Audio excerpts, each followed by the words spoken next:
The beginning, childhood and early life. Napoleon Bonaparte was born on August 15, 1769, on the island of Corsica, a small Mediterranean island under French rule. He belonged to a noble but not wealthy family. He began his education at military schools in France, where he showed a passion for history and mathematics, particularly military subjects. Despite his small stature among his peers, he possessed sharp intelligence and great ambition. The rapid rise, early military leadership. Napoleon's true military career began when he was appointed as an artillery officer in the French army. He quickly excelled due to his tactical intelligence and bold decision-making.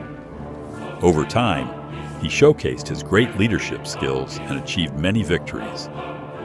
In 1793, he demonstrated his military talent by leading a successful attack against the British in Toulon, making him a rising star in the French army. Emperor of France, the road to power. In 1799, after the French Revolution and the political chaos in the country, Napoleon staged a coup known as the 18 Brumaire coup and became the first consul of France.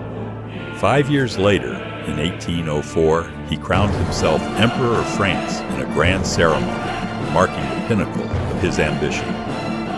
Napoleon's conquests, dominating Europe.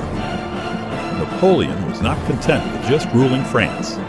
He sought to expand his empire across Europe.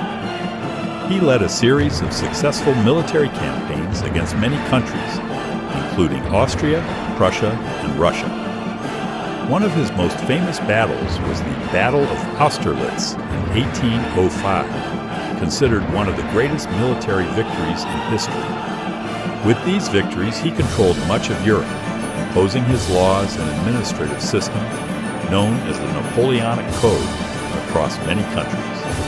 The Great Downfall, the Russian campaign. However, as the saying goes, every rise has a fall.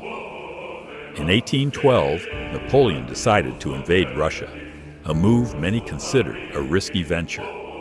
Despite leading a massive army of over 600,000 soldiers, harsh weather conditions and the cold Russian winter had a different outcome. The French army failed to advance and suffered heavy losses due to hunger, cold, and continuous Russian attacks, leading to a disastrous retreat known as the Retreat from Moscow. The end. Exile and brief return. After his defeat in Russia, Europe began to unite against Napoleon, and in 1814 he was forced to abdicate the throne and was exiled to a small island called Elba. But Napoleon's ambition was not defeated. He returned to France in 1815 and ruled for only 100 days before being defeated in the Battle of Waterloo and was exiled again to St. Helena in the Atlantic Ocean, where he spent the rest of his life until his death in 1821. Legacy and influence. Despite his fall, Napoleon Bonaparte's legacy remains to this day. He reorganized the administrative system in Europe and established modern laws known as the Napoleonic Civil Code, which influenced the legal systems in many countries around the world. Napoleon was also a symbol of military genius, and his tactics are still studied in military schools today. Conclusion.